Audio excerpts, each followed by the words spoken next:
मंडला जिले में मरीजों की जिंदगी बचाने वाली 108 एम्बुलेंस सेवा खुद बदहाल व्यवस्था की शिकार होती नजर आ रही है। हालत ऐसे है कि गंभीर मरीजों को समय पर अस्पताल पहुंचाने के बजाय घंटों एम्बुलेंस का इंतजार करना पड़ रहा है। जिला अस्पताल के डॉक्टरों ने भी व्यवस्था पर सवाल उठाते हुए कलेक्टर को ज्ञापन सौंपा है। देखिए हमारी इस पूरी रिपोर्ट में। आपात स्थिति में लोगों के लिए जीवन रेखा मानी जाने वाली 108 एम्बुलेंस सेवा मंडला में बदहाल नजर आ रही है। जिले में संचालित कई एम्बुलेंस जर्जर हालत में है।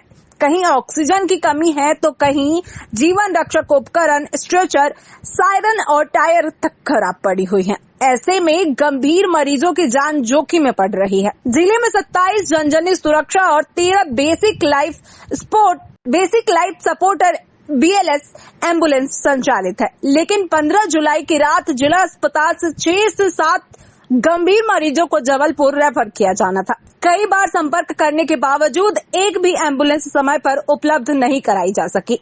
बाद में कलेक्टर के हस्तक्षेप के बाद मरीजों को एम्बुलेंस की सुविधा मिली। इस घटना ने व्यवस्था की गंभीर खामियों को उजागर कर दिया है। डॉक्टर का कहना है कि एम्बुलेंस का औसत रिस्पांस टाइम 4 से 5 घंटे तक पहुंच गया है, जबकि कई मामलों में मरीजों को 10 घंटे से ज्यादा इंतजार करना पड़ता है। जिला अस्पताल की RAMO डॉक्टर हेमेंद्र चौहान के अनुसार पिछले 6 महीने से लगातार शिकायतें की जा रही हैं, लेकिन हालत में कोई सुधार नहीं है। कई एम्बुलेंसों में ऑक्सीजन, डिफाइब्रिलेटर और मल्टी पैरामीटर जैसे जरूरी उपकरण भी उपलब्ध नहीं है। मजबूरी में अस्पताल से ऑक्सीजन सिलेंडर देकर मरीजों को रेफर करना पड़ता है। रात को और पूर्व में भी ऐसा हो रहा है कि जो हमारे 108 का रिएक्शन टाइम है वो बहुत ही ज़्यादा डिले है और समय पर गर्भवती माताओं को एम्बुलेंस ना मिल पाने की वजह से मैटरनल डेथ से लेके चाइल्ड डेथ सारी चीज़ों में बढ़ोतरी हो रही है।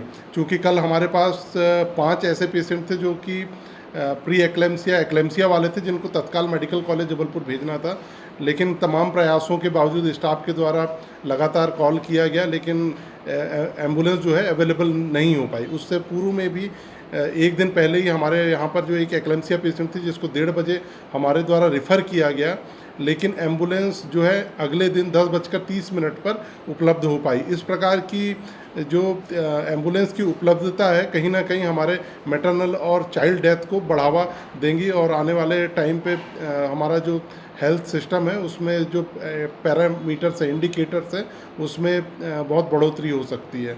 तो हमारा यही कहना है कि भाई एम्बुलेंस जो है वो टाइम से मैं आज आप लोगों के माध्यम से ये सभी को ध्यान आकर्षित करना चाहता हूँ कि हम लोग लगभग पिछले 6 महीनों से लगातार डाटा कलेक्ट कर रहे हैं कि जो हमारी 108 जो निःशुल्क रेफरल सेवा है वो जब हम कॉल करते हैं वो कितने समय पे वो हमारे अस्पताल पे आके मरीज़ों को अपने मेडिकल कॉलेज या पहुंचाती है।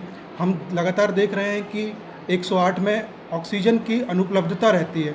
ऑक्सीजन हमेशा वो कोई भी कारण बता के अस्पताल से ऑक्सीजन की मांग करते हैं, जिससे हमारे रोगी कल्याण समिति में अतिरिक्त भार भी आता है। उनकी गाड़ियों की हालत देखें तो लगातार गाड़ियां खस्ता हाल हो चुकी हैं, उनके टायर ख़राब हो चुके हैं। लगभग जब और ज़्यादातर टाइम यही बोला जाता है कि गाड़ी आउटसाइड कहीं खड़ी हुई है। उनके मल्टी पैरा मोनीटर और कुछ ALS जैसे जो अपॉइंटेड हैं, उन ALS में डिफिब्रिलेटर और मानक स्तर की जीवन रक्षक दवाएं भी उपलब्ध नहीं हैं। लगातार इनका ऑडिट होना चाहिए और इसका जो भी कंसर्न ऑफिसर हैं उनको हमेशा ये ध्यान रखना चाहिए कि कम से कम ALS जो हमारे ज़िले में 2 एम्बुलेंस है वो हमेशा अच्छी अवस्था में रहें। विगत जब